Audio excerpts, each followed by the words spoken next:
विष्णु मंगलम गरुणाध्वजा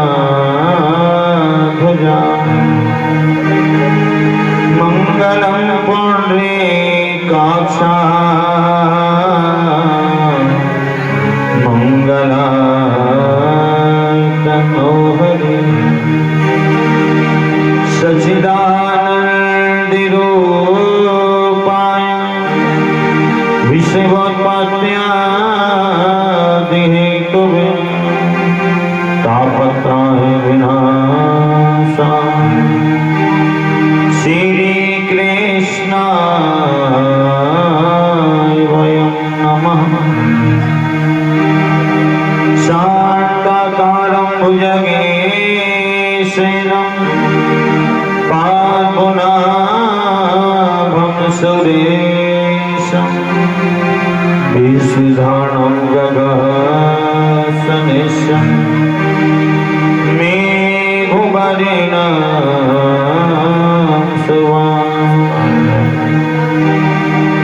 श्रीलक्ष्मीकान्तमिकमर्णेन योगिभिर्ध्यानिगम्यहं वन्दे विष्णु भवभे हरिणा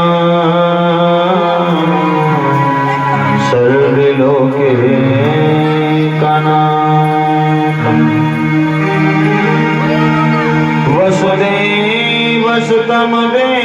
वसुदेवसुतमदेवं कंसचारुण्यमर्दनं देवकी परमानन्दं श्रीकृष्णं वन्दे जगद्गुरुं। गुरुर्ब्रह्मा गुरुर्विष्णु गुरुर्देवो महेश्वरा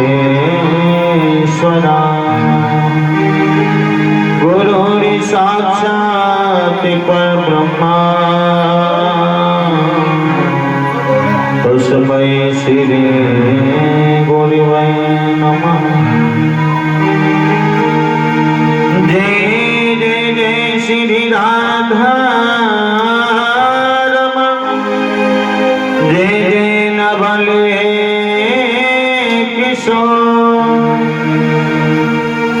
जय जय गोपी चिते चोर प्रभु जय जय माखन चोर परेशानी की राधिका नंदगाम के इनकी पद वंदन करूं कोटि कोटि प्रणाम। सभी द्वारों को छोड़ के हम आए तेरे द्वार हे वृषभानु की लाडली लेके मेरी ओर निहार। भक्ति भक्ति भगवान गुरु चतुरी नाम बपुए इनके पद वंदन किए नासे बिगड़े हे कृष्ण करुणा सिंधु दीन बंधो जगते पते गोपेश गोपी काका राधा कांति नमोस्तुते रामाय रामे भद्राय रामचंद्राय वेधिसे रघुनाथाय नाथाय सीताय पतये नमः। ओम कृष्णाय वासुदेवाय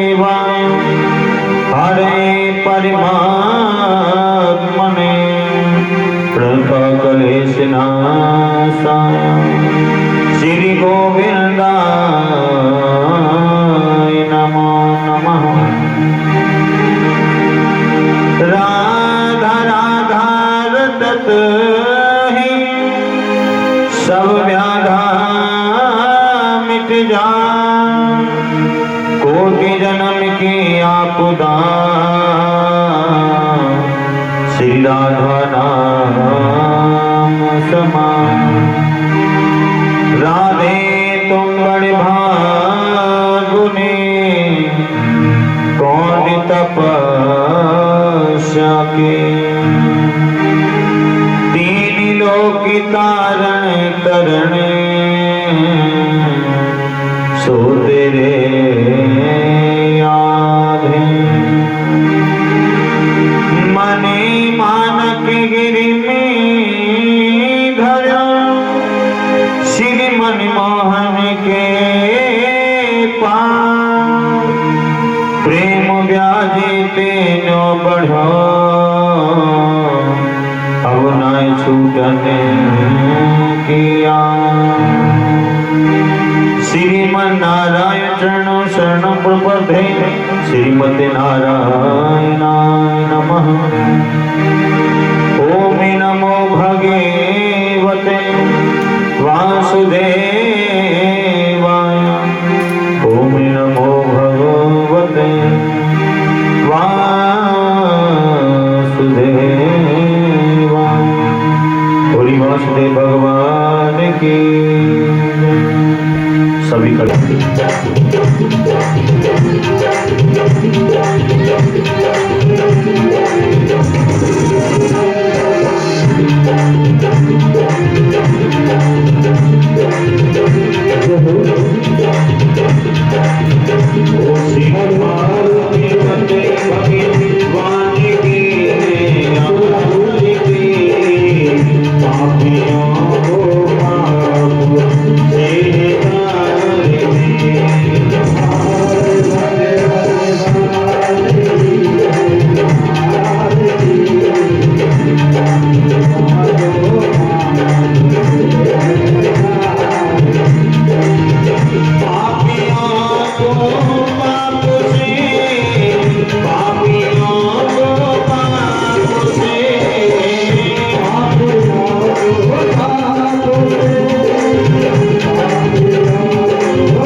ठाकुर जी के चरणों में नमन करते हुए भोरी गोविंद भगवान की जय।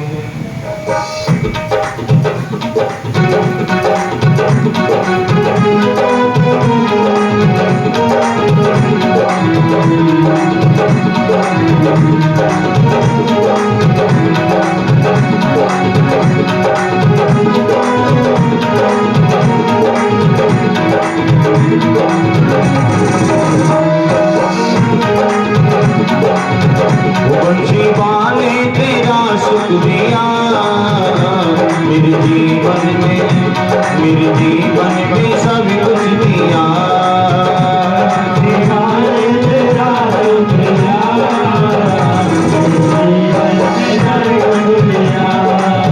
मुरली वाले तेरा शुक्रिया तुम जीवन में सब कुछ दिया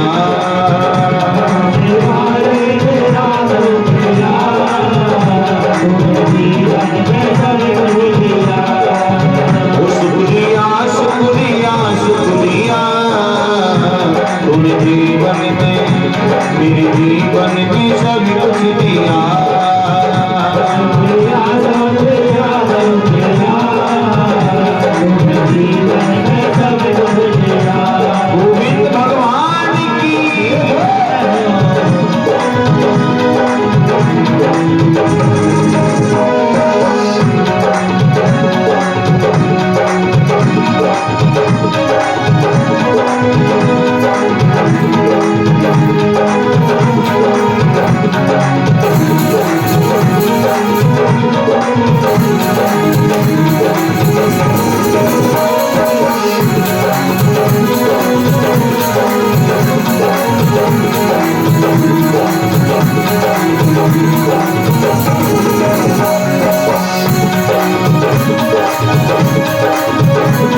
जीवन में सभी कुछ दिया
तो कल हमने कथा में कहा विराम किया था, भक्त बताएं।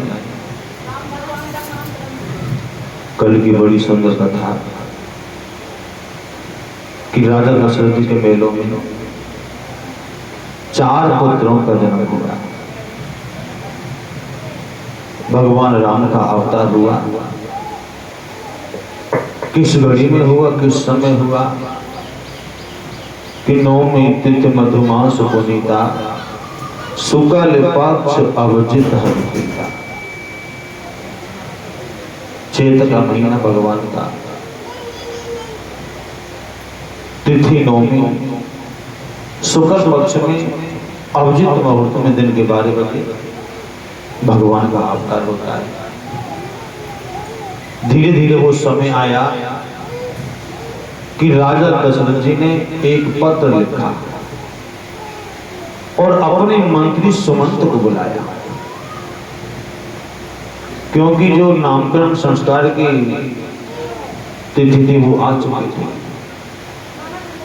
तो आज कहा कि देखो मंत्री, तुम मेरे गुरु वशिष्ठ जी के आश्रम पर जाओ और जाकर के गुरु को सम्मान के सहित रथ में बिठा कर के लाओ और जाकर के इस पत्र को उन्हें सौंप देना और तुम्हें ज्यादा कुछ नहीं करना है।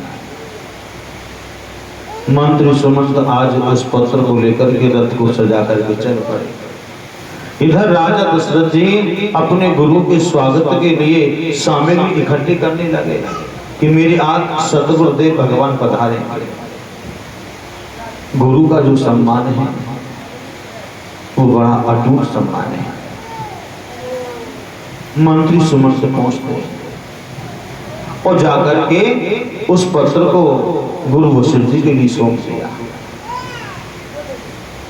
अब जैसे गुरु वशिष्ठ जी ने उस पत्र को पढ़ा तो एक पल के लिए तो खुशी है और उधर दूसरी तरफ थोड़ी सी निराशा कि जब संत सुखदेव जी ने ये कथा राजा परीक्षित को समझाई तो राजा परीक्षित कहने लगे, गुरुदेव, गुरु वशिष्ठ जी के चेहरा के ऊपर उदासी क्यों थी? इस उदासी का कारण क्या था? चलो खुशी तो होना चाहिए क्योंकि भगवान का नामकरण करने का सौभाग्य उन्हें प्राप्त हुआ, पर लेकिन वहां उदासी का अभी आपने जिक्र किया, वो उदासी का कारण क्या है?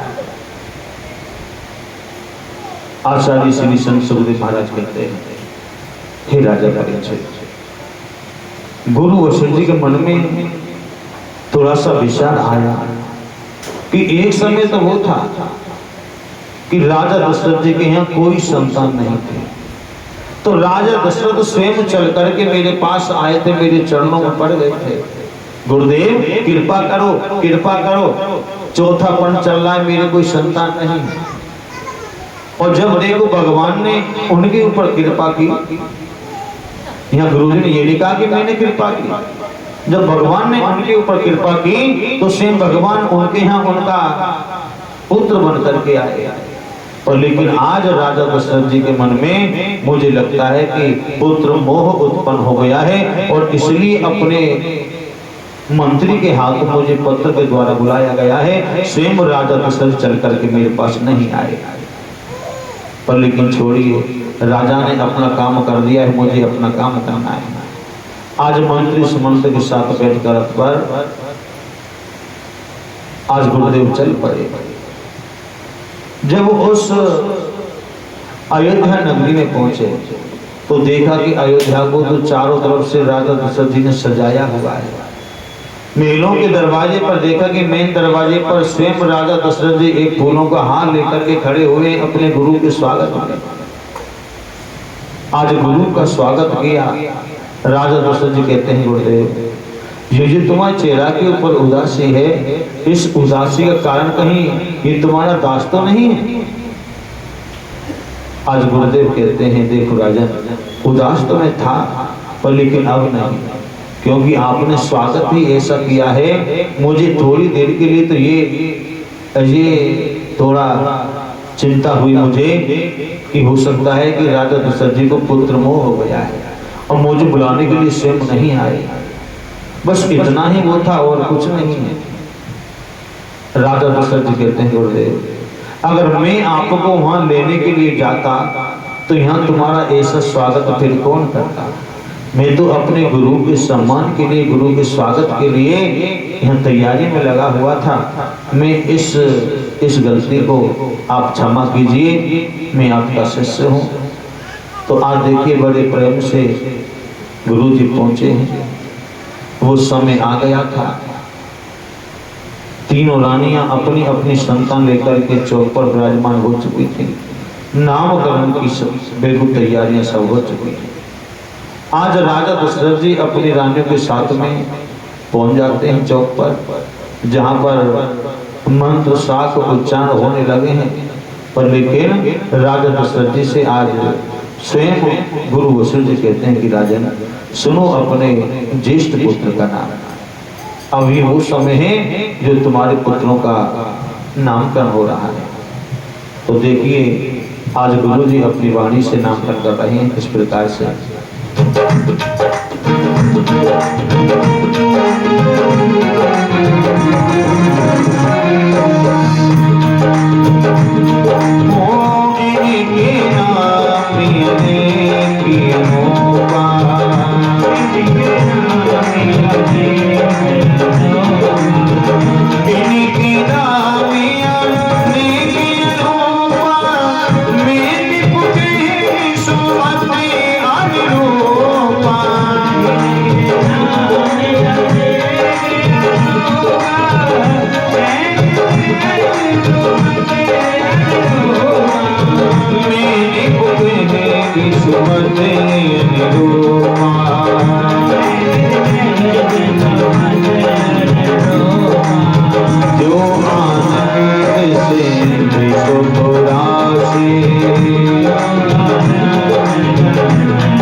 आज गुरु वशिष्ठ जी समझाते हैं राजा, इनके नाम अनेक अनूपा, मैं निप कहे विसुमत अनुरूपा। जो आनंद सिंधु सुख राशि, सो करते तिहु लोक सुपासी। इतना ही नहीं राजन, अखिल लोक दायक विश्रामा, ताको नाम राम असनामा। मैं तुम्हारे ज्येष्ठ पुत्र का नाम राम रखता हूँ। बोले प्रभु रामचंद्र भगवान की।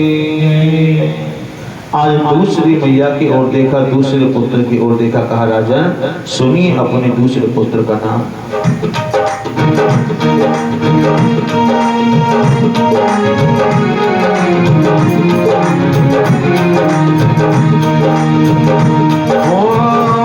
से भरने पोषणे करे जो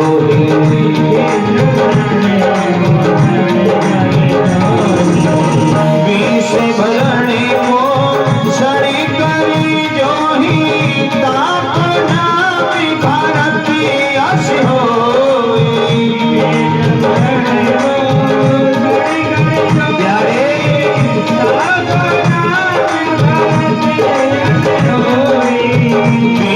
भरणी को शनि करी जो ही, ताको नाम भरत यश होई। ताको नाम भरत यश होई।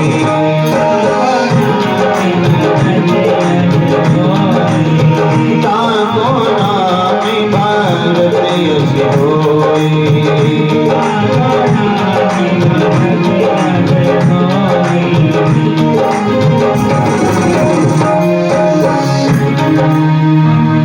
दूसरे पुत्र की ओर देखा, विश्व भरण पोषण कर जो ही, ताको नाम भरत अस होई। जो स्वयं विश्व का पालन पोषण करने वाला नाम है, मैं अपनी बुद्धि के अनुसार तुम्हारे दूसरे पुत्र का नाम भरत रखता हूँ। बोली भरत लाल की।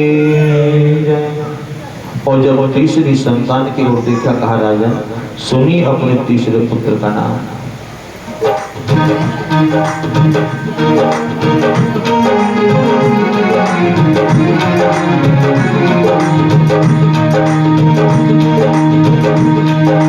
लाक्षणी धाम सुदशरथ राम प्रिय जी।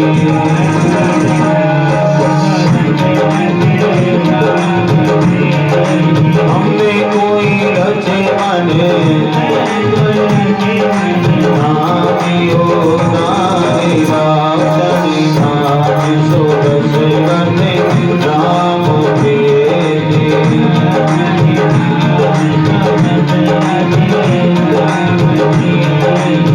गुरु वशिष्ठ ही राखियो जी। हमें कोई रचे मने, जगत आधारे लक्षण धाम सो दशरथ राम प्रिय जी।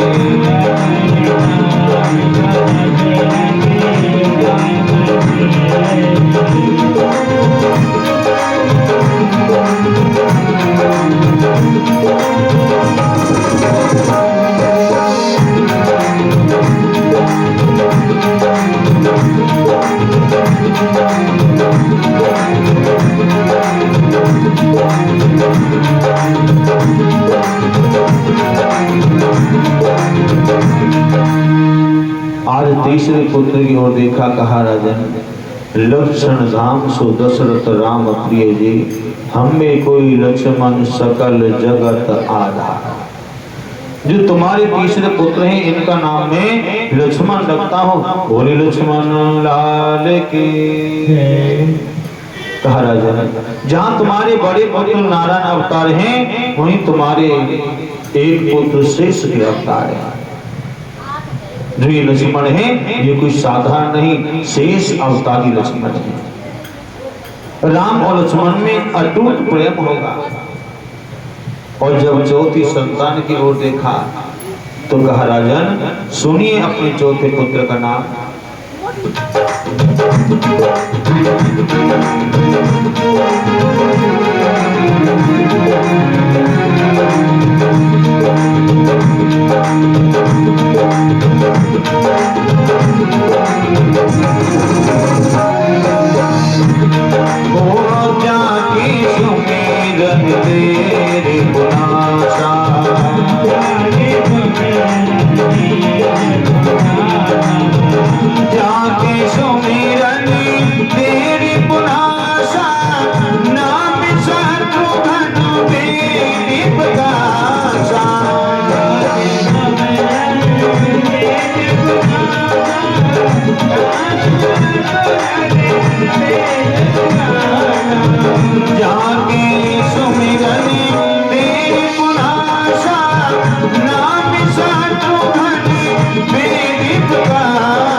आज बताया राजा जाके सुमरन तेर गुनासा, नाम शत्रुघ्न वेद प्रकाशा। जिसके नाम की चौपाई का पाठ करते हुए जितने भी हमारे शत्रु होंगे वो हमारे ऊपर कभी विजय प्राप्त नहीं कर पाए, क्योंकि शत्रुओं का हनन करने वाला नाम है। जाके सुमरन तेर पुनासा, नाम शत्रुघ्न वेद प्रकाशा। मैं तुम्हारे चौथे पुत्र का नाम शत्रुघ्न रखता हूँ, बोली शत्रुघ्न लाल के। अब नामकरण हो गए, पर लेकिन यहाँ गुरुजी ने कहा कि देखो राजन तुम्हारे घर में जो तुम्हारे 4 पुत्र आए हैं ये कोई साधारण नहीं है। पहले ये जानिए कि तुम्हारे मेलों में स्वयं नारायण भगवान आए हैं, तो भगवान अवतार क्यों लेकर के आते हैं?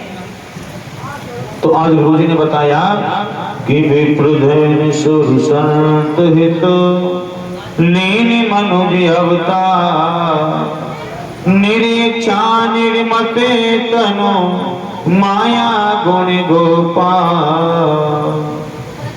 जब जब हुए धर्म की हानि, बारे असुर अधम अभिमानी, तब तब धरे प्रभु विधि शरीरा।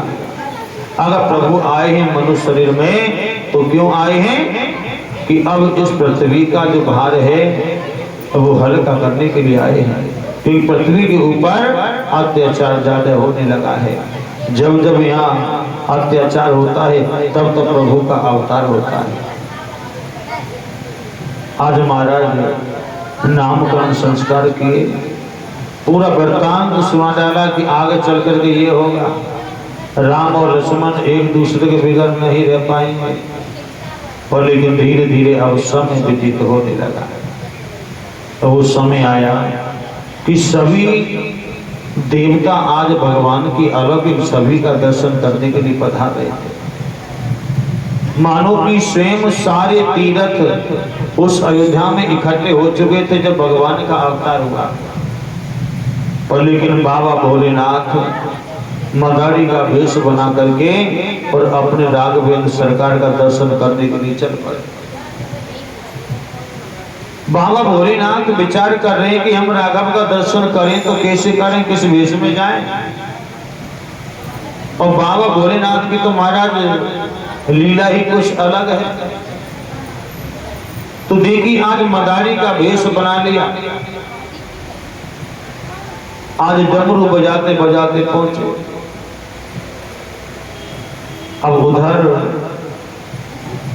मेलों के आसपास डमरू बजाएं और लास्ट में बिल्कुल मेलों के सामने जाकर के शांति से खड़े हो जाए।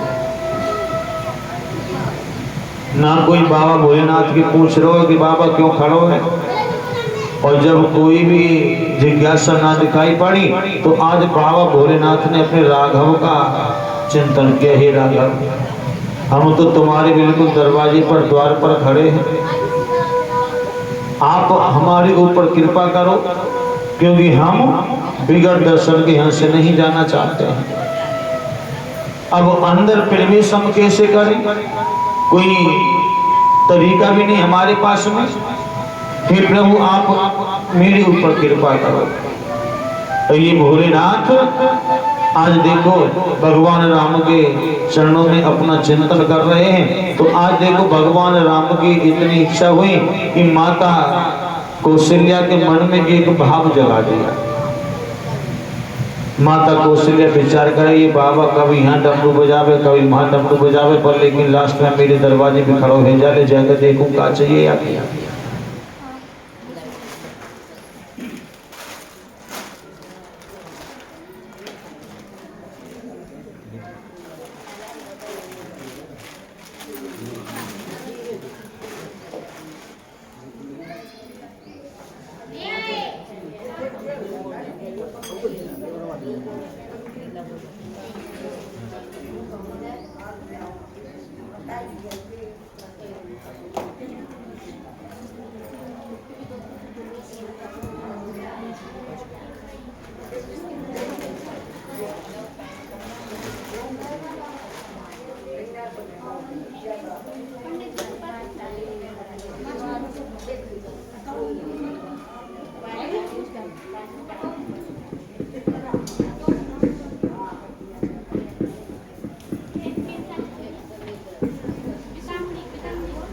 बोली गोविंद भगवान की जय। प्रेम से बोलेंगे राधे राधे। तो आज बाबा भोलेनाथ यही जिज्ञासा लेकर के खड़े हुए थे। माता कौशल्या पहुंचे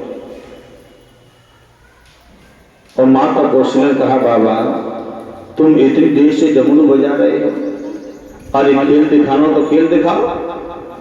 बाबा भोलेनाथ ने करी मैया मैं तो इतनी देर से डमरू यामार बजा रहा हूँ कि कोई बच्चा आवाज सुने डमरू के निकल के आवे तो मैं खेल दिखा। मैया आज तो हमारा दिन ऐसे जाएगा, कोई बच्चा बाहर लेकर के नहीं आया तो खेल हम कैसे दिखाएं, कौन को दिखाएं। मैया बोली बाबा तुम चिंता मत करो, आप मेरे मेलों में आओ और मेरे मेलों में खेल दिखाओ, हमारा पूरा परिवार खेल देखेगा। हमारे घर में 4 बेटा है, अरे मैं उनके पालने को अंगना में बिछा दूंगी, वो आराम से तुम्हें डमरू की आवाज सुनेंगे। बाबा भोलेनाथ तो इतने प्रसन्न हुए कि वह मेरी राघवेंद्र सरकार कैसे तुम्हारी लीला है, हमने तो केवल एक अर्जी लगाई और तुमने उस अर्जी को भी स्वीकार कर लिया। क्योंकि मेरे राम बड़े दयालु हैं, बस एक बार भक्त उन्हें अपने भाव से पुकार करके देखे, भगवान तो तुरंत उनकी सुनते हैं। आज देखो बाबा भोलेनाथ नेत्र बंद करके डमरू बजा रहे हैं और नेत्र बंद करके अपने राघव की अलौकिक छवि का दर्शन पा रहे हैं, उस अलौकिक छवि को अपने हृदय में उतार रहे हैं। मैया कौशल्या विचार करते हैं कि ये बाबा कैसो अजीब है, नेत्र बंद करके बड़ा अच्छा डमरू बजा रहा है।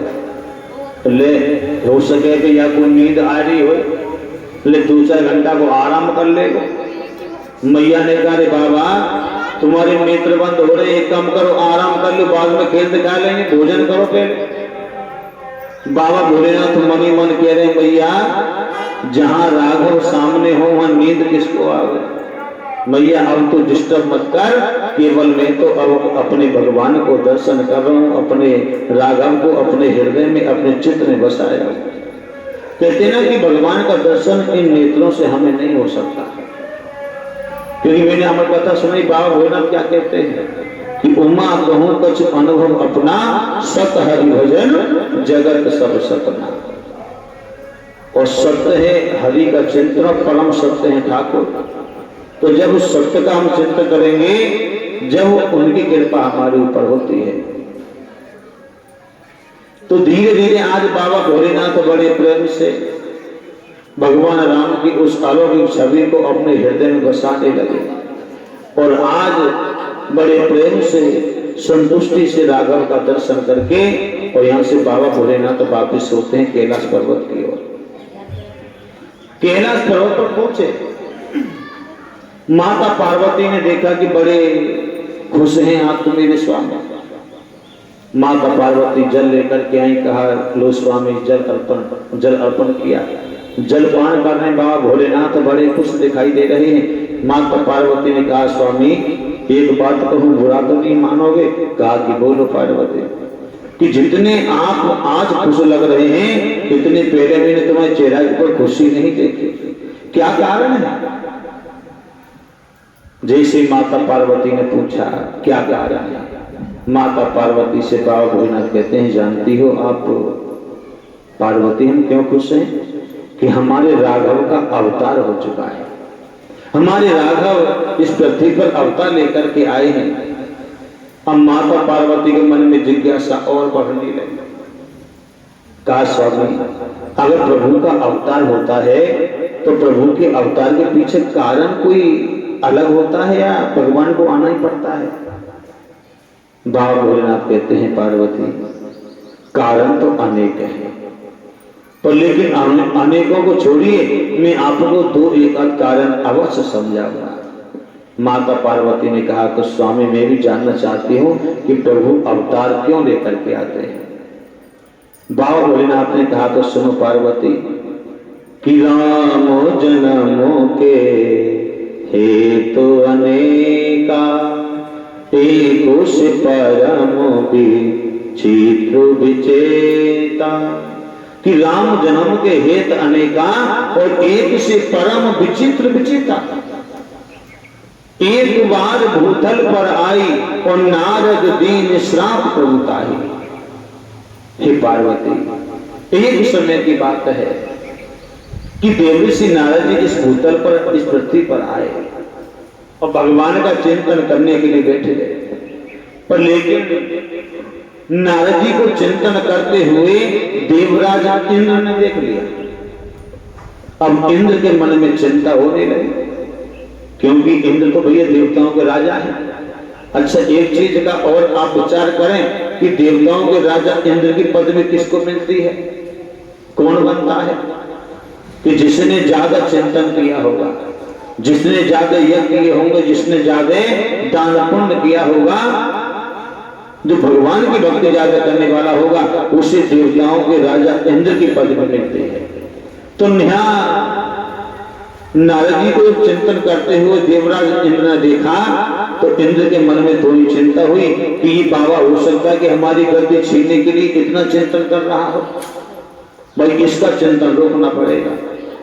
तो आज देवर्षि नारद जी के उस चिंतन में अर्चन बन करके देवराज इंद्र ने आदेश कर दिया कामदेव के लिए, कामदेव आप जाइए और जाकर के नारद जी की इस समाधि को भंग कर दिया जाए।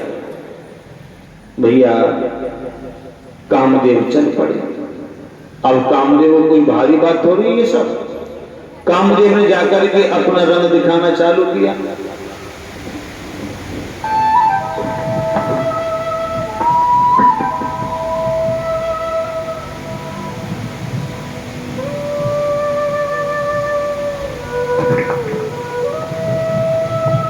अब यहाँ कामदेव ने जाकर के अपना रंग दिखाना चालू किया, पर लेकिन कोशिश तो बहुत की, पर लेकिन नारद जी की समाधि को कामदेव जी नहीं हिला पाए।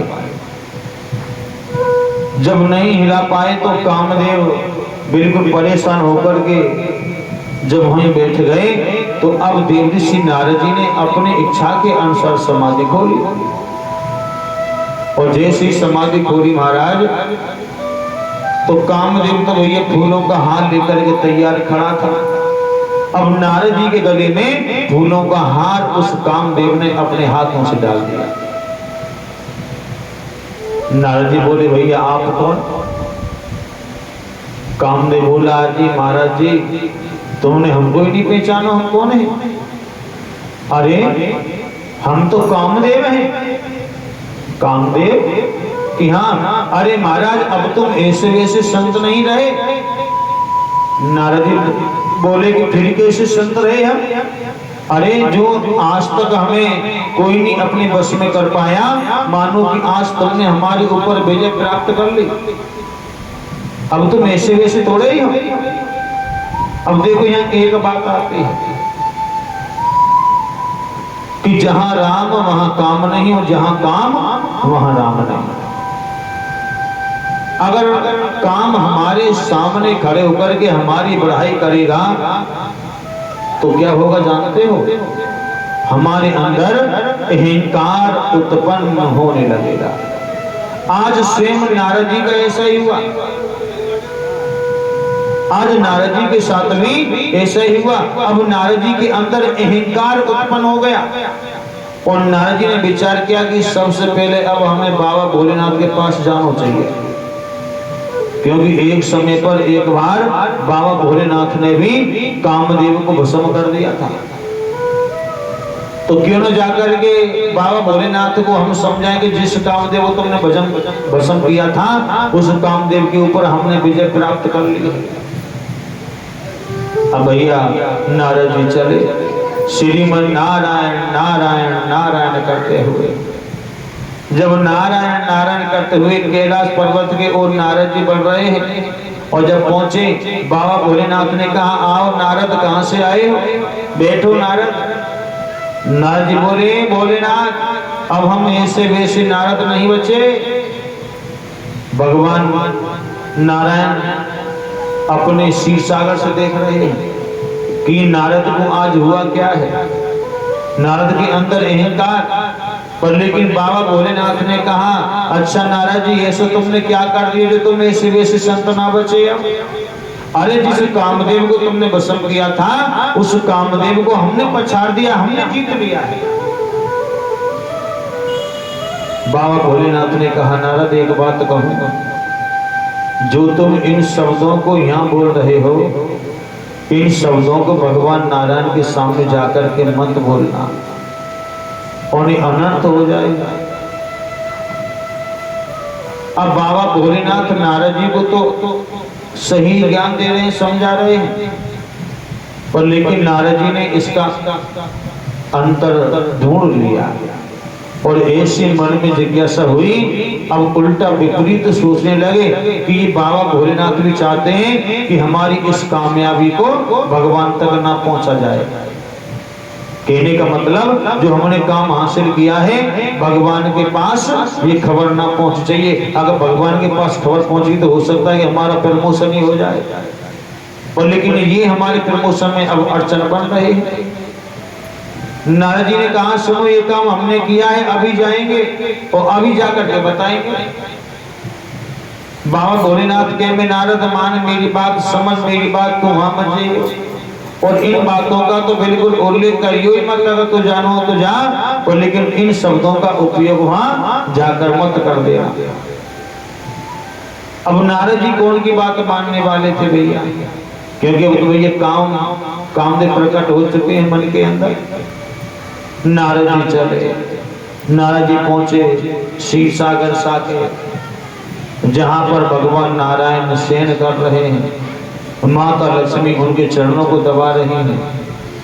भगवान विष्णु उठे, कहा कि लक्ष्मी थोड़ा हटना, हमें जाना है कहीं।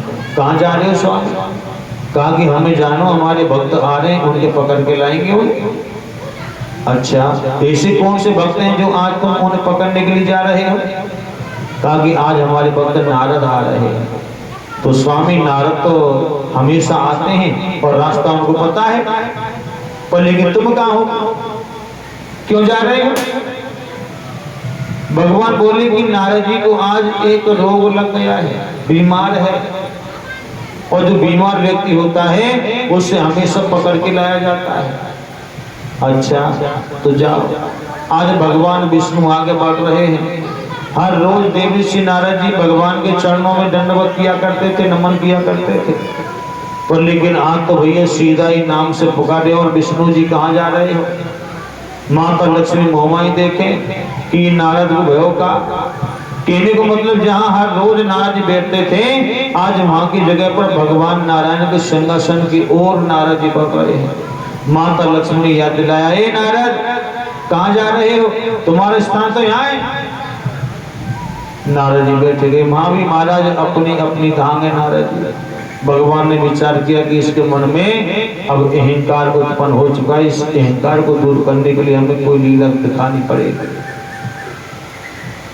आज भगवान ने योग माया को आदेश कर दिया, प्रेम से बोलेंगे राधे राधे। अभी आवाज ना आ रही तुम्हारी, क्या बात है? अरे तुम तो ऐसे मानो जैसे एहसान कर रहे हो मेरे ऊपर। हाँ अरे प्रेम से बोलो राधे राधे। हाँ अब तो आई आवाज। अब भगवान विष्णु ने योग माया के लिए आदेश कर दिया, हे योग माया आप जाइए और जिस रास्ता से नारद जी निकल के जाएं उस रास्ता पर एक माया रूपी नगर बसा दिया जाए। अब योग माया को भैया कितना टाइम लगता है?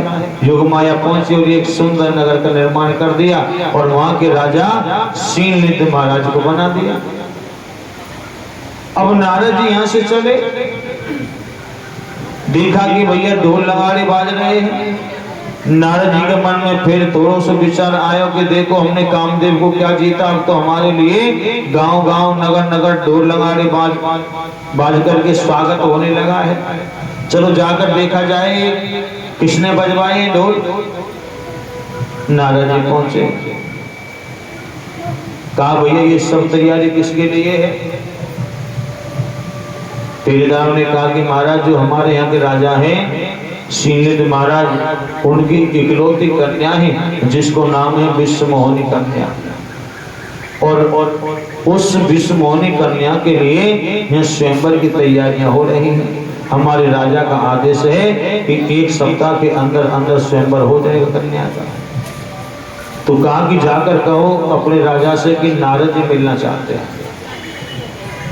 नारद जी से जैसे ही ये विचार छूटा कि जाकर कहो कि नारद जी मिलने के लिए आए हैं, दूत पहुंचे द्वारपाल ने कहा जाकर राजा से। राजा ने कहा कि ये सब उनके लिए तो हो रहा है, जल्दी से जल्दी बुला करके लाओ।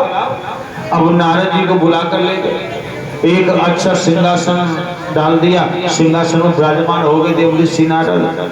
अब देखो शीलनिधि महाराज ने कहा कि देखो महाराज हमने सुना है कि आप बड़े ज्योतिषकार हो, बड़े ऊंचे ज्ञानी हो, तो ये एक बार हमारे ऊपर कृपा कर दो। हमारी बेटी की हाथों की हस्तरेखा देखकर ये बताओ कि इन्हें कैसा वर मिलने वाला है, इनका पति कैसा होगा। नारद जी बोले तुमने बिल्कुल ठीक सोचा है, बुलाओ कन्या को। और फिर हमसे ऊंचा तो कोई ज्योतिषकार है भी नहीं। अब भैया देवरी श्री नारद जी के सामने विश्वमोहिनी कन्या को बुलाया गया। अब नाम क्या है? विश्वमोहिनी कन्या।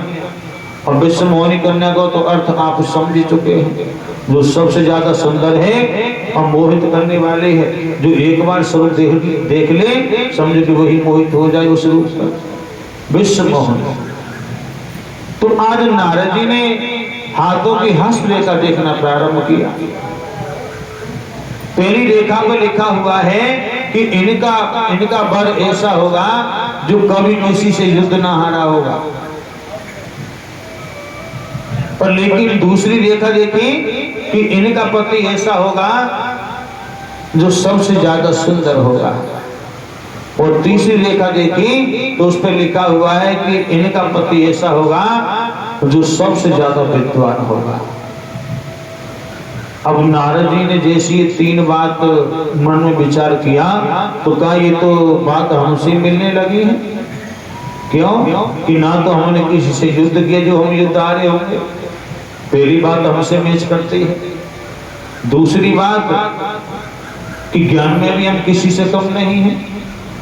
और तीसरी बात, जो सबसे ज्यादा सुंदर होगा, नारद जी ने विचार किया कि अब जो तीसरी बात है सुंदरता वाली, उसी तो भगवान से प्राप्त कर लेंगे, भगवान का चिंतन करके एक वरदान मांग लेंगे और सबसे अच्छा सुंदर रूप मांग लेंगे, रूप मिल जाएगा हमें। तो भैया कहने का मतलब नारद जी के मन में अब शादी करने का विचार चल पड़ा, क्योंकि काम प्रकट है ना। अब नारद जी वहां से उठ करके अपनी कुटिया में पहुंचे और जाकर के रात और दिन बस विश्व मोहनी कोई चिंतन, हाय विश्व मोहनी, हाय विश्व मोहनी, क्योंकि सबसे ज्यादा सुंदर है विश्व में। अब एक दिन बचा स्वयंवर का। अब नारद जी ने विचार किया कि दो तो हमसे बात मिल रही है, अब तीसरी बात के लिए भगवान का चिंतन करना पड़ेगा। और भैया भगवान का चिंतन करने के लिए नारद जी बैठ गए। अब नारद जी ने अखंड चिंतन करो, भगवान नारायण को आना पड़ा। भगवान पहुंचे, कहा नारद बोलो बेटा क्या बात है, क्यों इतना चिंतन कर रहे हो, क्या चाहिए बताओ। और ये तुमने अपने शरीर की हालत कैसी कर रखी है, बड़े दुबले पतले दिखाई पड़ रहे हो। एक सप्ताह पहले गए थे तो थोड़े हष्ट पुष्ट थे, अब क्या हुआ तुम्हें। नारद जी बोले, प्रभु हमने चिंतन इसलिए किया है कि हम तुमसे आज कुछ मांगना चाहते हैं। भगवान बोले कि मांगो भैया, मांगना चाहते हो तो। कहा कि प्रभु हमें आप हमारा सुंदर स्वरूप बना दो, हमें एक सुंदर स्वरूप दे दो। भगवान ने कहा कि नारद इतने दिनों से और आज तक तूने ऐसा कोई समाधान नहीं अपने लिए किया, तो आज तुम ऐसा रास्ता क्यों चुन रहे हो जो तुम्हें सुंदरता की जरूरत पड़ी, क्या चाहते हो। कहा कि प्रभु अब हम अपनी शादी करना चाहें। भगवान बोले नारद ना, ये तेरे अधिकार में नहीं है, तेरा संयोग तो अभी तक जुड़ा ही नहीं किसी से, तो तेरी शादी कैसे हो सकती है। नारद जी बोले कि ना प्रभु हमें तो कोई सुंदर शरीर दे दो, बाकी तो शादी अपने आप हम कर ही लेंगे। भगवान बोले तो नारद अब एक चीज बता, जब कहीं तेरा संशोधन है ही ना शादी के लिए, तो तू शादी कैसे कर पाएगा। अरे क्यों लोग ऐसा ही करवाना चाहता है, तेरा तो कोई ऐसा रास्ता है भी ना शादी को, तू क्यों उसमें घूमना चाहता है। पर लेकिन नारद जो भगत के हित में होता है ना, मैं उसको उसके हित में वही वस्तु देता हूँ, पर लेकिन ये शादी तेरे हित में नहीं है। नारद जी कहने लगे ना प्रभु हमें तो सुंदर रूप दो। भगवान बोले तो सुंदर रूप कैसे तुम ये बताओ। अब सुंदर भी तो कई प्रकार के हैं, एक तो होता है सुंदर, एक होता है बहुत सुंदर, एक होता है अति सुंदर। बताओ तुम्हें कैसे सुंदर चाहिए रूप। अब नारद जी कहने लगे मन ही मन विचार करके कि क्यों ना हरि को रूप मांग लियो जाए। अब हरि माने भगवान, पर लेकिन नारद जी भूल गए कि हरि का मतलब एक बंदर भी है, व्याकरण। तो आज नारद जी ने कहा कि प्रभु सुंदर रूप हरि का दे दो। भगवान ने कहा कि वास्तव में हरि का रूप, कहा कि हाँ, कहा तो बेटा तथास्तु। अब देखो हाथ पैर तो कर दिए गोरे चिट्टे और भैया मुख लगा दिए बंदर को। अब नारद जी ने देखो कि हाथ पैर तो बड़े सुंदर है भैया, अब तो हमसे ज्यादा कोई सुंदर है भी ना, वो भी हरि को रूप हमने प्राप्त किया। अब नारद जी तो भैया वहां से चल पड़े स्वयंवर की ओर। पर लेकिन हुआ क्या कि सबसे आगे जाकर के नारद जी बैठ गए और जैसे ही वो विश्व मोहिनी कन्या वरमाला लेकर के आई, अब नारद जी को छोड़ करके और सामने बढ़ने लगी। देखा कि सामने से भगवान नारायण एक रथ पे सवार होकर के आ रहे हैं और जाकर के उस विश्व मोहिनी कन्या ने भगवान नारायण के गले में जयमाला अर्पण कर दी। अब नारद जी को तो बड़ा दुख भया। नारद जी यहाँ से उदास होते हुए बियाबान जंगलों की ओर बढ़ने लगे। देखा कि प्यास लगी, एक कुआं की तट पर बैठ गए और जैसे उसमें झांके तो भैया उस पानी में जल में नारद जी को अपनी परछाई दिखाई देने लगी, बंदर का रूप दिखाई देने लगा। अब नारद जी तो बड़े क्रोध में, नारद जी को इतना क्रोध आया कि ये भगवान भी झूठ बोलते हैं और मेरे साथ में ऐसा मजाक किया है। तुरंत नेत्र बंद करके श्राप दे दिया, हे विष्णु मैं तुम्हें श्राप देता हूँ कि जिस नारी के वियोग में मुझे यहाँ तो भटकते भटकते आना पड़ा, मैं तुम्हें श्राप देता हूँ कि तुमको भी एक अवतार में नारी का वियोग सहन करने के लिए आना पड़ेगा। भगवान नारायण तुरंत प्रकट हो गए। ना तो वहाँ योग माया है, ना वहाँ माता लक्ष्मी है, केवल विष्णु भगवान अकेले खड़े हैं। नारद जी से कहा कि तथास्तु ऐसा ही होगा। नेत्र खोले नारद जी के, देखा कि भगवान तो अकेले हैं। अब नारद जी हाथ जोड़े पैर में पड़ जाए, हे प्रभु ये श्राप झूठा हो जाए, मिथ्या हो जाए, मेरे मुख से ये श्राप बिल्कुल लगे ही ना आपको। पर लेकिन लास्ट में कहा कि प्रभु ये तो होकर के रहेगा, पर लेकिन जिस बंदर का भेष तुमने मुझे दिया था वही बानर तुम्हारी सेवा करेंगे, मैं ऐसा आपके लिए वरदान देता हूँ। तो देखिए बाबा भोलेनाथ माता पार्वती से कहते हैं, पार्वती इस प्रकार से भगवान राम के लिए अवतार लेकर के आना पड़ा। ये तो मैंने आपके लिए एक प्रकार बताया है, एक कारण बताया है, और भगवान के अवतार के तो अनेकों कारण हैं। जहाँ ये राजा दशरथ जी हैं और माता कौशल्या हैं, यही पिछले अवतार में मनु महाराज थे और भैया शत्रुपा थे।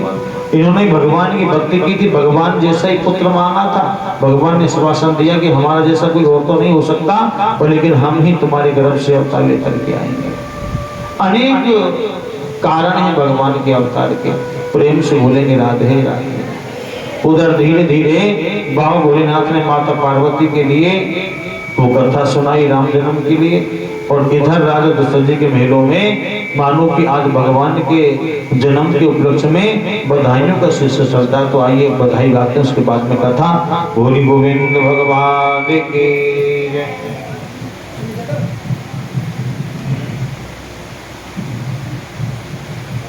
बड़ा सुंदर भाव है, राजा दशरथ जी के अंगना में बधाइयों का सिलसिला है।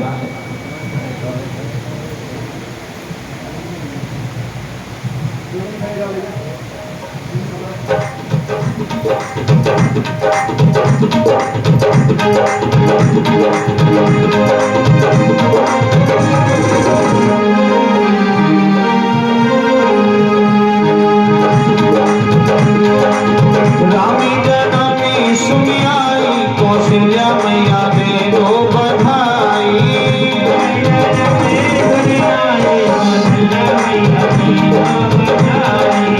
दे दो बधाई मैया दे दो बधाई।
सुन आई कौशल्या मैया दे दो बधाई।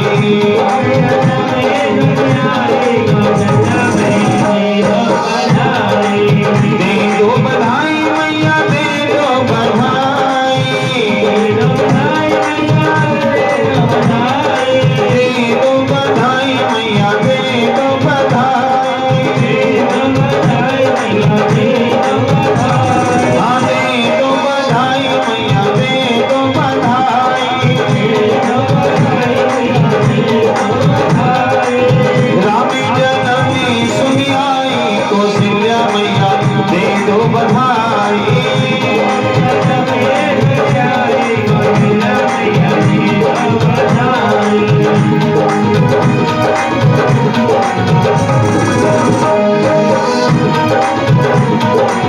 तालियों की सेवा हरि बोल।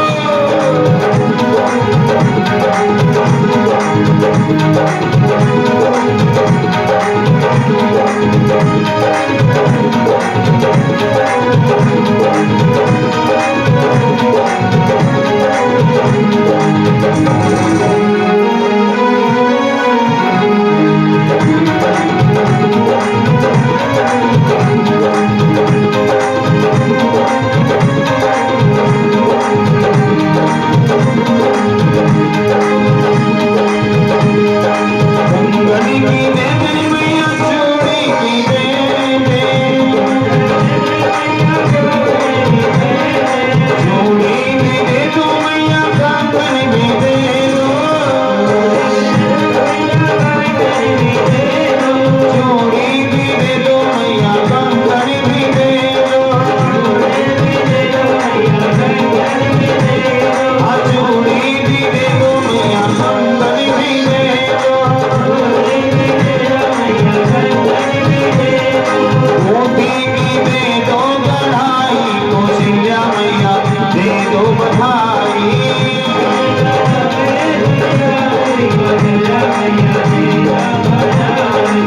रामी जननी सुन आई कौशल्या मैया दे दो बधाई।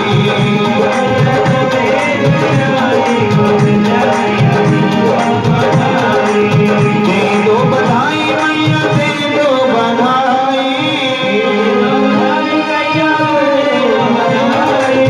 रामी जननी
कौशल्या मैया दे दो बोली प्रभु रामचंद्र भगवान की जय। प्रेम से बोलेंगे राधे राधे। तो आज देखिए बड़ी धूमधाम के साथ में राजा दशरथ जी के मेलों में भगवान राम के जन्म के उपलक्ष्य में आज बड़े भावों से बधाइयों का सिलसिला विराम होता है और उधर धीरे धीरे अब समय व्यतीत होने लगा। अब वो समय आया कि खेलते कूदते हुए भगवान राम बड़े होने लगे। राजा दशरथ जी के मन में चिंता होने लगी कि अब तो मेरे पुत्र बड़े हो चुके हैं और अब इतने बड़े हो गए हैं कि अब ये विद्या अध्ययन कर सकते हैं। कहते ना कि जैसे अब हमारे घर में कोई बच्चा हो और वो खेल कूद करके बड़ा होने लगे, मेलों से बाहर निकलने लगे, बोलने लगे, तो माता पिता को चिंता होने लगती कि अब इसे स्कूल भेजना चाहिए। तो राजा दशरथ जी ने विचार कर लिया कि मैं अपने राघव को गुरु वशिष्ठ जी के पास ही छोड़ करके आऊंगा और वो इन्हें विद्या अध्ययन कराएंगे। आज अपने पुत्रों को लेकर के रथ में बिठाकर चल पड़े। पहुंचे, जाकर के गुरुजी की शरणागत अपनी संतानों कर दिया। भगवान राम का ये को पवित्र संस्कार हुआ, मुंडन अवश्य करवाया गया। कहने का मतलब आज विधि विधान के अनुसार जो भी गुरुकुल की परंपरा होती है वो सब हुई और राजा दशरथ जी अपने संतानों को छोड़ करके वापस अपनी अयोध्या के लिए आ जाते हैं। और उधर प्रातः काल का सवेरा होता है। भगवान राम का वो विद्या अध्ययन करने का प्रथम दिवस था। गुरु वशिष्ठ जी ने कहा कि देखो राम, वैसे तो आप संपूर्ण ज्ञानी हैं, पर लेकिन अगर आपने अपने जीवन में गुरु परंपरा को अपनाया है तो मेरा भी कर्तव्य बनता है कि मैं तुम्हें वो ज्ञान कराऊं। वैसे तो आप संपूर्ण ज्ञानी हैं, पर लेकिन मेरा भी कर्तव्य है कि मैं तुम्हें अवश्य ज्ञान कराऊंगा। तो सर्वप्रथम गुरु वशिष्ठ जी इस शरीर के विषय में ज्ञान कराते हैं। शरीर के विषय में क्यों? कि देखो ये मानव चोला बड़े भागों से प्राप्त किया है। ये मानव शरीर साधारण रूप से नहीं मिलता। बड़े भाग मानुष तन पावा, बड़े भागों से इस मानव शरीर की प्राप्ति तो कर ली, पर लेकिन मानव शरीर को पाकर के हमने इस शरीर के विषय में कुछ ज्ञान नहीं जाना, कुछ ज्ञान प्राप्त नहीं किया, तो शरीर पाना और ना पाना एक समान हो जाता है। अब इस शरीर में ज्ञान क्या है कि इसमें कितने तत्व हैं, और इस शरीर के विषय में तो मेरे हिसाब से सबको ही पता होगा कि ये कितने तत्वों से मिलकर के बनाया गया शरीर है। अच्छा, कितने तत्व हैं शरीर में? 5। कौन कौन से? छति जल पावक गगन समीरा पंच रचित अधम शरीरा। इसके अंदर पृथ्वी है, आकाश है, जल है, वायु है, अग्नि है। ये 5 तत्व हो गए और 5 तत्व अपना अपना काम इस शरीर में बड़ी भांति कर रहे हैं, अपनी जगह पर सब काम करते हैं। अगर इस शरीर के 5 तत्वों में से एक तत्व की कमी होने लगे तो इस शरीर का रोटेशन बिगड़ जाता है। मानो कि इस शरीर के अंदर जल है, अगर इस शरीर के अंदर जल की मात्रा थोड़ी कम हो जाए या थोड़ा पानी बढ़ जाए तो क्या होगा? शरीर का संतुलन बिगड़ने लगेगा। अग्नि शांत हो जाए, अग्नि तेज हो जाए, फिर भी संतुलन बिगड़ने लग जाएगा। सांस लेने में दिक्कत आने लगे फिर भी संतुलन बिगड़ जाएगा। इस शरीर का भोजन क्या है? जो भी हम और आप बनाते हैं, जैसा भी मन करता है ये सब बना करके खा लेते हैं। इस शरीर को कुछ नहीं होना चाहिए, बात तो ये है। इस शरीर की देख रेख हम और आप बड़े प्रेम से करते हैं। अब कोई मिलने वाला मित्र कहते कि भाई साहब ज्यादा ही अब तो कमजोर रह रहे हो, तो समझो कि टेंशन, डॉक्टर के पास पहुंचोगे, महाराज जी कोई टॉनिक दो ना जिससे कमजोरी थोड़ी दूर हो जाए, क्योंकि ज्यादा कमजोर हो रहा हूं, सब बोल रहे हैं। अब इस शरीर का तो आप बड़े अच्छे से ध्यान करते हैं। अब महत्वपूर्ण बात यह है कि इस शरीर के अंदर एक शरीर और है, उसका नाम क्या है? अब मेन चीज तो ये है, इस शरीर को आपने देख देख करी, जैसा भी हलवा मांगा शरीर ने ऐसा हलवा बनाकर खिला दिया। मूंग की दाल का खाया या भैया सूजी का बनाया, जैसा मर्जी मन करा वो चीज खिलाई। अब उस शरीर के लिए भोजन हम क्या दे रहे हैं, क्या उसका भोजन है? पहली बार तो हमें ये जानना है कि इस शरीर के अंदर एक शरीर और बैठा है, उसका नाम क्या है? बताइए, बताओ। इस शरीर के अंदर एक शरीर और है, क्या नाम है उसका? अब एक आध आवाज आ रही है, आत्मा। अब आत्मा को शरीर थोड़ी है, आत्मा शरीर नहीं होती, क्योंकि आत्मा तो शरीर से बहुत दूर है, अजर अमर अविनाशी है। हाँ, आवाज आ रही है पीछे से कि माजा सूक्ष्म शरीर। एक बार एक ताली जरूर बजा दो, क्योंकि सूक्ष्म शरीर है इस शरीर के अंदर। अब सूक्ष्म शरीर में जैसे इस शरीर के अंदर 5 तत्व हैं, उस शरीर के अंदर भी 4 तत्व हैं। अब उसके अंदर 4 तत्व कौन कौन से? मन, बुद्धि, चित्त और अहंकार। जैसे इस शरीर के अंदर वो 5 तत्व अपना अपना काम करते हैं, उसी प्रकार से सूक्ष्म शरीर के अंदर भी जो 4 तत्व बैठे हैं, वो भी अपना अपना काम कर रहे हैं।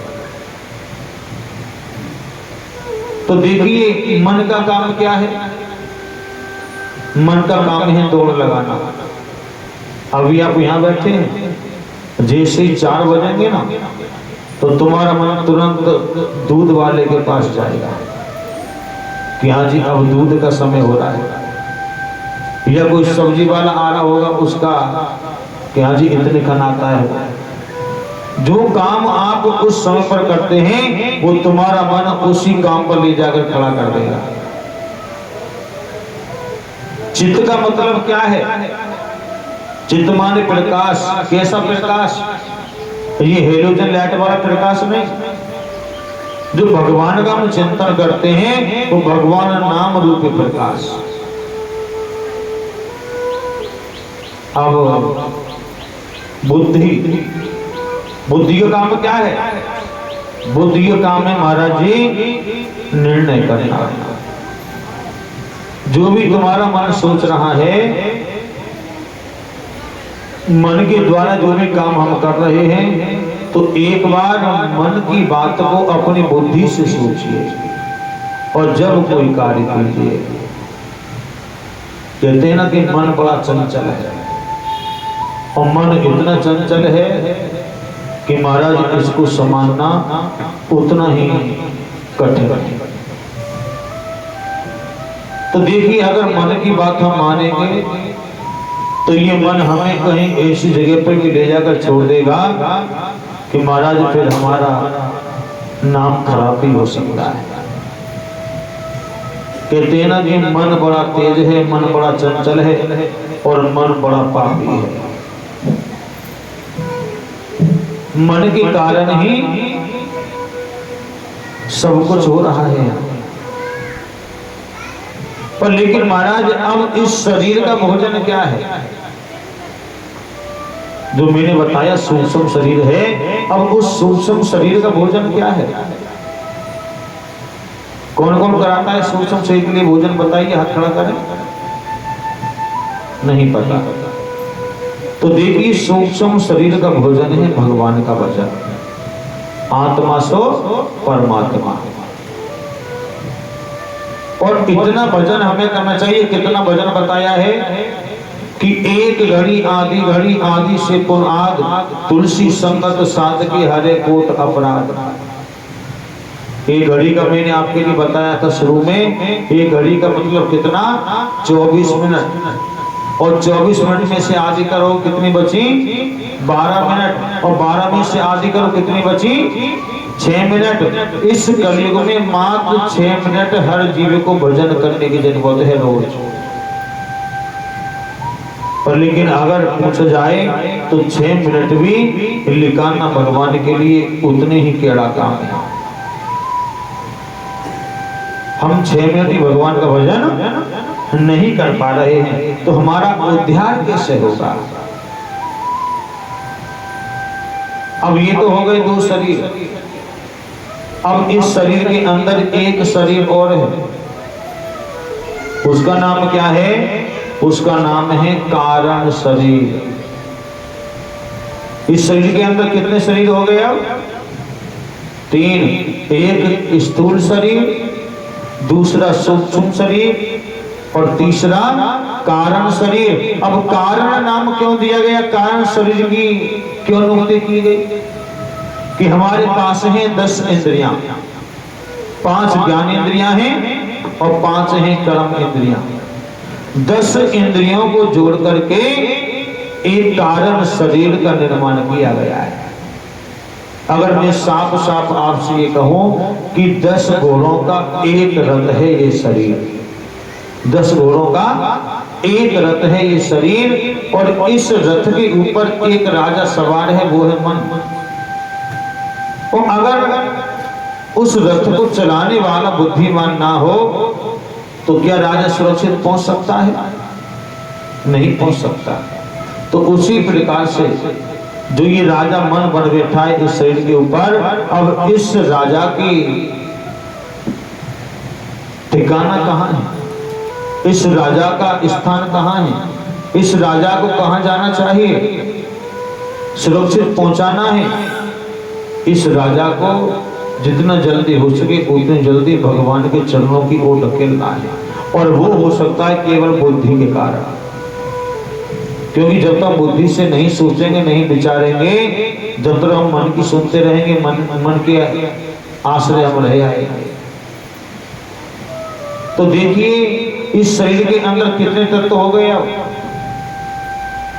5 इस शरीर के, 4 दूसरे शरीर के और 10 इंद्रियां। कितने हो गए? 25। 5 और 4 9 और 10 19 और 6 चोर बैठे हुए इस शरीर के अंदर। काम, क्रोध, मन, लोभ, ये 6 चोर हैं। और 6 चोर भगवान की भक्ति से हमें वंचित करने वाले हैं। कहने का मतलब आज भगवान राम ने कुछ समय में ही आज उस संपूर्ण विद्या को पान कर लिया। भूस्वामी तुलसीदास जी लिखते हैं, बोली गोविंद भगवान की जय। भूस्वामी जी लिखते हैं कि भगवान राम ने उस समय में विद्या का संपूर्ण पान कर लिए थे।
अल्पकाल सब विद्या पाई।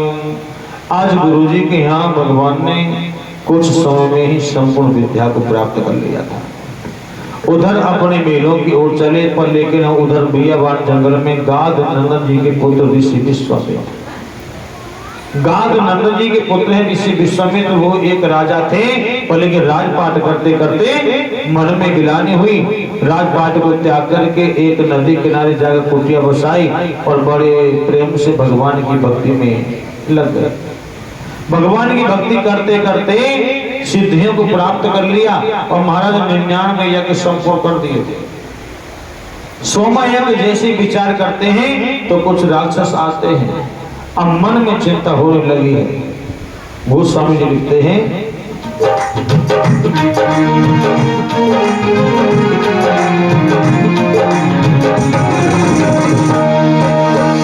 गांधी तने मन चिंता व्यापी,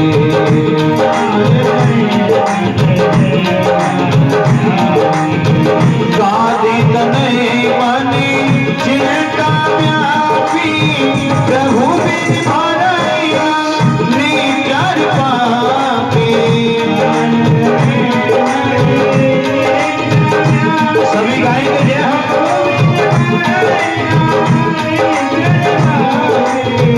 गांधी तनय मनि चिंता व्यापी, प्रभु बिन भरैया निजर पापी।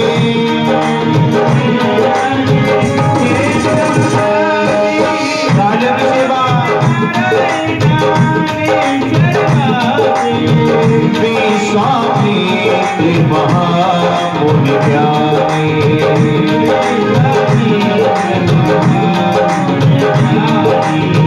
करें विपिन कपि आश्रम जाए।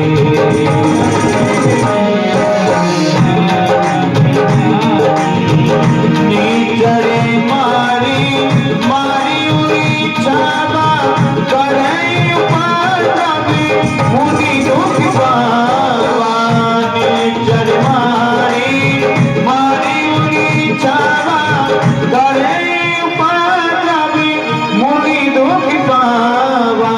करें उपाधि मुनि दुख पावा।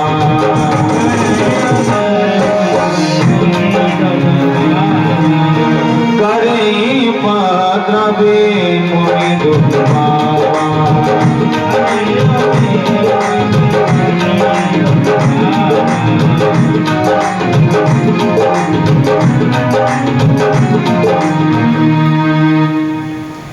गाद तनय मन चिंता व्यापी, प्रभु बिन मरई न निश्चर पापी। निश्चर मार मार उछावा, करें विपिन तप। महाराज वही ऋषि विश्वामित्र, गाद नंदन जी के पुत्र, बियाबान जंगल में चिंतन करते हैं। 99 यज्ञ पूरे कर चुके हैं। 100वां यज्ञ जैसे प्रारंभ करते हैं तो कोई ना कोई राक्षस आता है। वो दुष्ट आकर के 100वें यज्ञ को विध्वंस कर देते हैं, संपूर्ण नहीं होने देते हैं। निश्चर मार मार उछावा, करें उपद्रव मुनि दुख पावा। बड़ा मन के अंदर खेद होता है, बड़ा दुख पहुंचता है। पर लेकिन धीरे धीरे वो समय आया कि भगवान राम विद्या अध्ययन करके अपनी अयोध्या में पहुंच चुके थे। ऋषि विश्वामित्र जी को ये जानकारी मिली तो प्रातः काल का सवेरा है।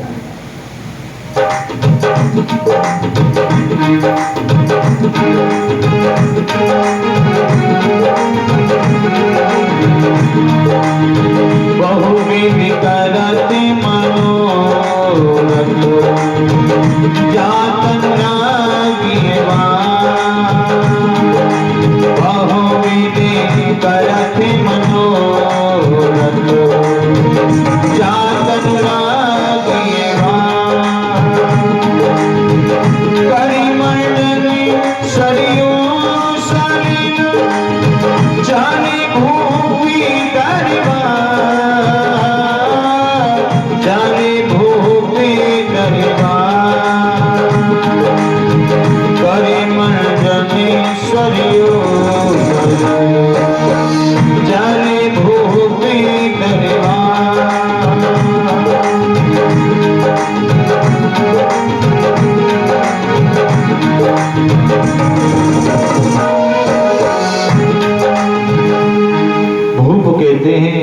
राजा के लिए।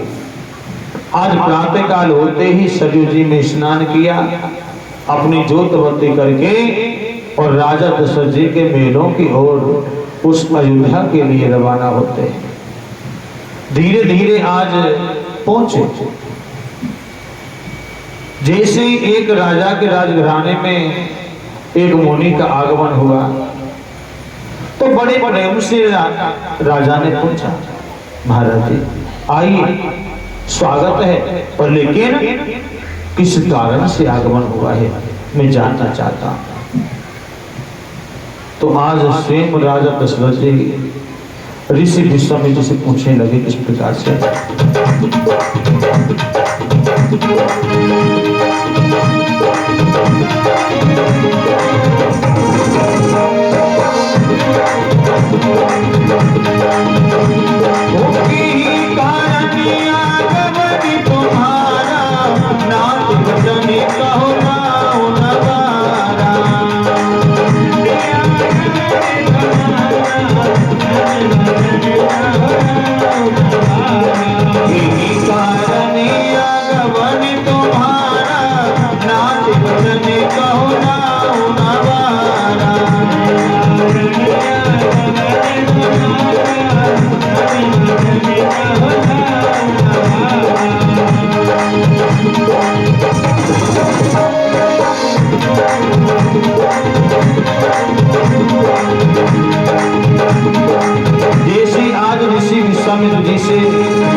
जिस कारण से भी आप आए हैं ना, अपना कारण बताइए।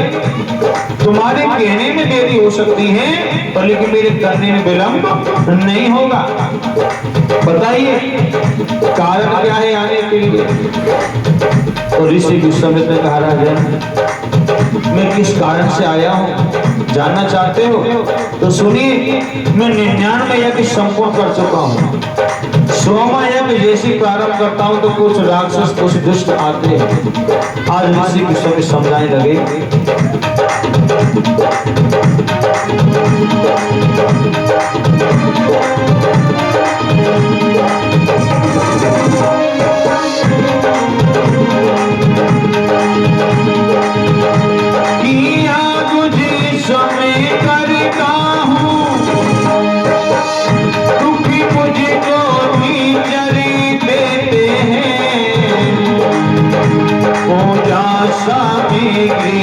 हवन को सब नाच भक्ति कर देते हैं।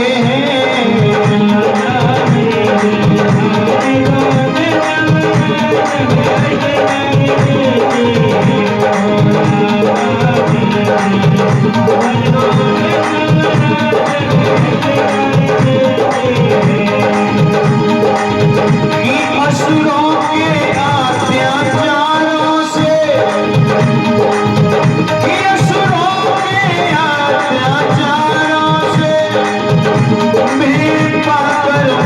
घबराया हूँ। रक्षा सहायता ये दो चीजें तुमसे लेने आया हूँ।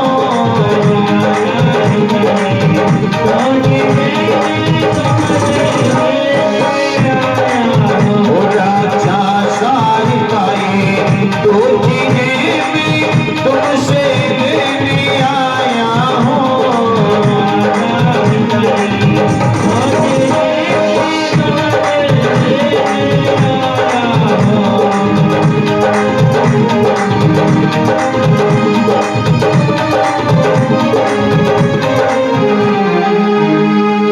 आज समझाया कि देखो महाराज, यज्ञ जिस समय करता हूं दुख मुझको निश्चर देते हैं।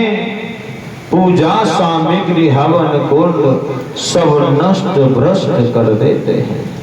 असुरों के अत्याचारों से भय पाकर मैं घबराया हूँ।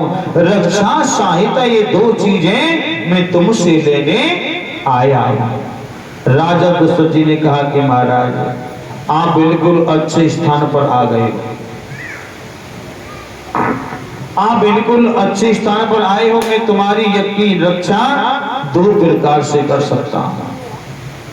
देखो, यज्ञ करने में या कोई भी हम अनुष्ठान करें, उस अनुष्ठान में धन की आवश्यकता पड़ती है। राजा दशरथ जी ने कहा कि महाराज जी, जितना भी धन खर्च हो उतना धन मेरे राजकोष से आप ले जाइए। और तुमने कहा कि असुरों के अत्याचारों से भय पाकर मैं घबराया हूं, तो देखिए उन दुष्टों के लिए, राक्षसों के लिए मेरे पास में सेना बहुत बड़ी है। एक काम करो, 100-200 सैनिक ले जाइए, मैं तुम्हारी रक्षा 2 प्रकार से, इस प्रकार से कर सकता हूं। ऋषि विश्वामित्र ने कहा, राजन, पहली बात तो मैं आपको बताऊं कि मुझे धन की लालसा नहीं है। जैसे आप राजा हो, मैं ऐसे राजपाट को त्याग करके मुनि बना हूं। मैं भक्ति में आया हूं, तो धन की मेरे पास कोई कमी नहीं है। तुमने कहा कि सैनिक, तो देखो सैनिकों से मेरा काम नहीं चलने वाला है। फिर महाराज तुम्हें क्या चाहिए? कहा कि अभी मैंने मांगा ही क्या है। अब देखो ना, जिसके लिए मैं आया हूं, अब तुम ध्यान से सुनो।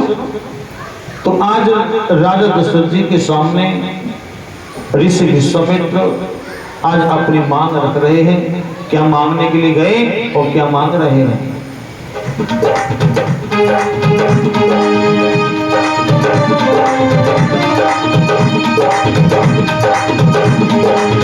कि तू देवी अपने राम लखन, राजा ने मुझको कुछ दिन के लिए।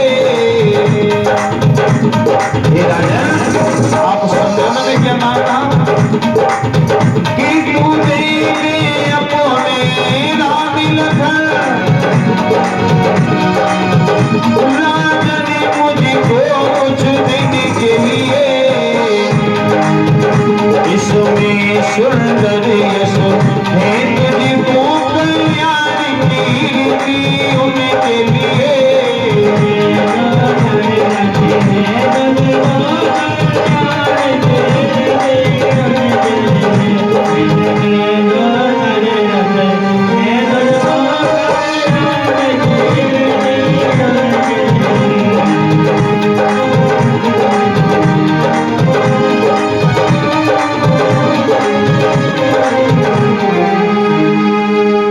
ऋषि विश्वामित्र ने कहा, राजा तू दे दे अपने राम लखन, राजन मुझको कुछ दिन के लिए। और इसमें सुंदर यश है तुझको कल्याण कीर्ति उनके लिए। बस मुझे राम और लक्ष्मण की आवश्यकता है। कुछ दिन के लिए दे दो। जैसे मेरा सोमयाग विराम हो जाएगा, संपूर्ण होगा, मैं राम और लक्ष्मण को तुम्हारी अयोध्या में वापस पुणे छोड़ जाऊंगा। राजा दशरथ जी के मानो के पैरों के तले जमीन खिसकने लगी हो राम और लक्ष्मण का नाम सुनते ही। ऊपर से पछाड़ खाकर के घुटनों के बल चरणों में गिर पड़े, हे मुनिवर मुझे क्षमा करें, मैं राम और लक्ष्मण को नहीं दे पाऊंगा। आज मानो कि राजा दशरथ जी के नेत्रों से अश्रुभेद छिलकने लगे हों। एक काम कीजिए, तुम राम और लक्ष्मण की जगह पर मेरे प्राणों को ले जाइए। आज कहने लगे राजा दशरथ, हे महाराज, तुम जानते हो मैंने राम और लक्ष्मण को कितने मिन्नतों से प्राप्त किया है, और अगर नहीं जानते हो तो मैं आपको समझाता हूं।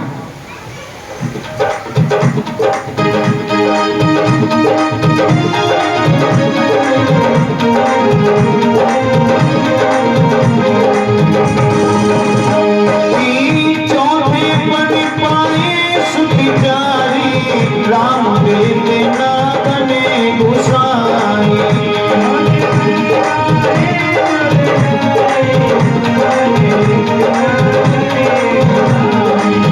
चौथे बन पाए सुखी जारी, बचन सोते नैना बिचारी।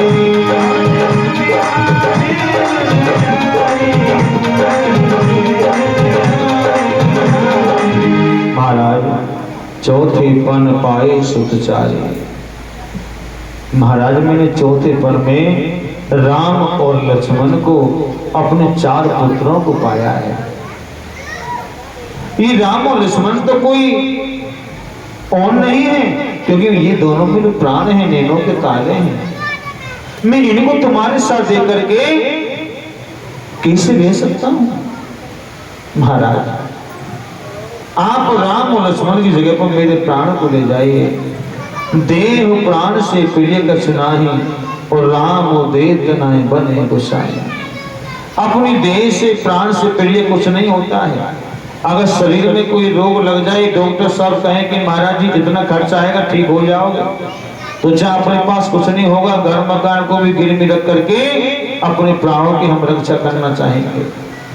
देह प्राण से प्रिय कछ नाही, और राम और देह तना बने गुसाई। महाराज जी मैं राम और लक्ष्मण को तो नहीं दे सकता, पर लेकिन अपने प्राणों को दे सकता हूँ, पहले मेरे प्राणों को ले जाइए। आज राजा रोने लगे। राजा ने कहा महाराज तुम छोड़िए, राम और लक्ष्मण की जगह पर अगर इस राजपाट को मांगते तो मैं राजपाट को हंसते हंसते छोड़कर चला जाता। कि मांगो राजपाट धन को सा, सर्वस देहु आज मेरो सा। अगर आप राजपाट को धन को मांगते तो मैं हंसते हंसते तुम्हारे हवाले करके अपने परिवार को अपने साथ ले जाकर कहीं अन्य जगह पर रह लेता। पर लेकिन आपने राम और लक्ष्मण मांगकर ठीक नहीं किया, मैं दे नहीं सकता। गुरु वशिष्ठ जी का आगमन हो रहा है। गुरु वशिष्ठ जी ने आकर के पूरी कहानी समझी और राजा को समझाया। कहा राजन, जब तुम्हारे पुत्रों का नामकरण मैंने किया था तो मैंने समझाया था कि विप्रधेनु शुरू संत हित लीन मनुज अवतार, निरिच्छा निर्मल तनु माया गुण गोपाल। जब जब होए धर्म की हानि, बारो असुर अधम अभिमानी, तब तब धरत हो विविध शरीरा। अगर ये आए हैं तो इस संसार के कल्याण के लिए आए हैं।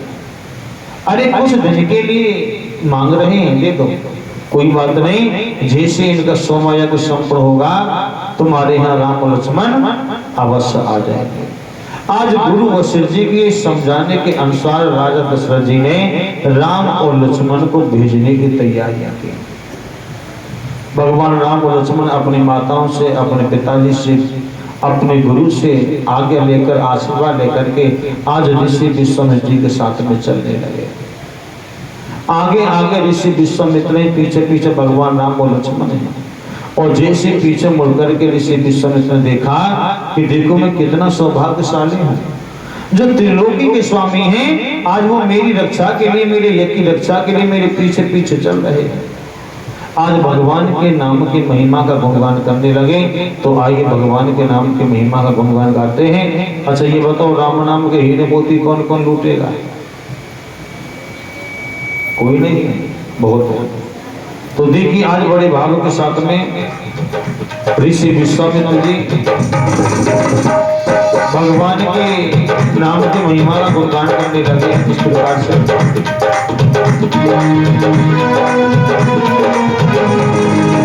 राम नाम के हीरे मोती मिलती राम गली गली, कृष्ण नाम के हीरे मोती मिलती राम गली गली। ले लो रे कोई राम का प्यारा, सोनी मजाओ में गली गली। बोलो राम, बोलो राम, बोलो राम, राम राम, बोलो राम।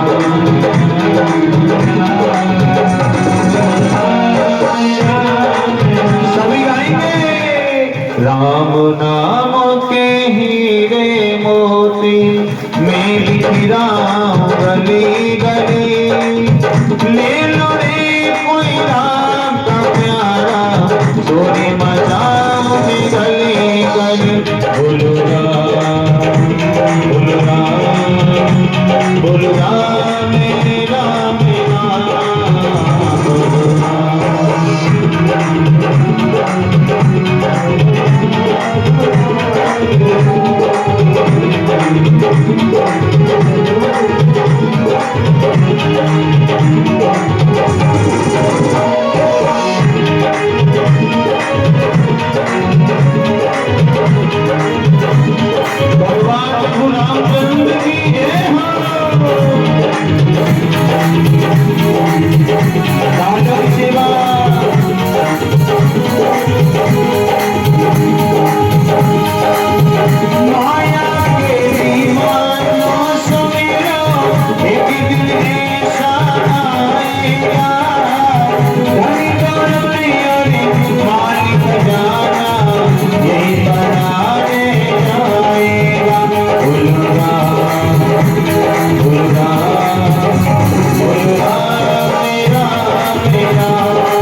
माया के दीवानों सुनी लो, एक दिन ऐसा आएगा, धनी दौलत और माल खजाना लेकर आएगा। सुंदर काया माटी होगी, सुंदर काया बेटी होगी, चरिता होगी गली गली, लेने कोई आका प्यारा, गोरी मचाओगे गली गली। भूलना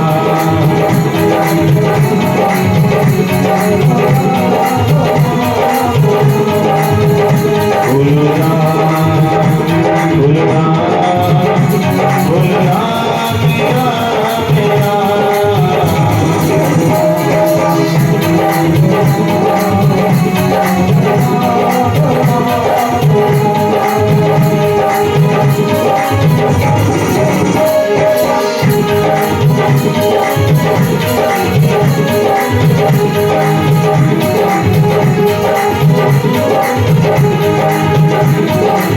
बाल की सेवा दे हो,